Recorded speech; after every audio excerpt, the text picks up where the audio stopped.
There are a lot of ways to learn from home. Some kids attend online, public or private schools. During the pandemic, schools closed and lots of children were learning from home.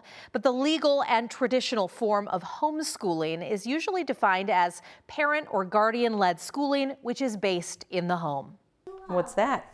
Every day is a school day for Heather Beckham and her children. And at the same time, there are no school days at all because they don't actually go to school. I think right when we were about to have our first, we started kind of talking about what we wanted to do for schooling. What letter is this? She's been teaching her children at home since they were born. Now that they're school-aged, Beckham homeschools. I really just want them to have a good basic foundation of math and reading skills and writing skills. So my theory is if they understand how to read really well, then learning is never going to be a problem for them later on. Her 4-year-old is learning his letters and numbers. Her 7-year-old is getting good at math and reading comprehension.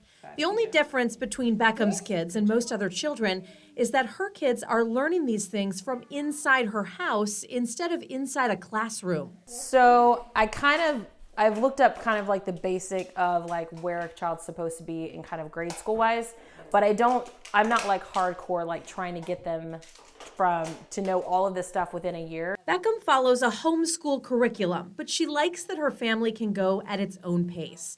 And she says it's fun and allows for family connection. Trying to find a page that she did. So the airplane, we did this on Monday. Oh, cool. So it says take the airplane and land it right here, and then you have to pick 2 stars and then do the subtraction problem with whatever number you landed, and if it equals one of these numbers or something, then you win the game. Ladybugs try to find mates. Like many homeschool families now, the Beckham family is part of a homeschool co-op. So the education part takes place here, but we also are part of a co-op on Fridays that meet, and so they learn different subjects. The co-op is a group of families with similar beliefs about education, faith, and family that gather for learning and social opportunities.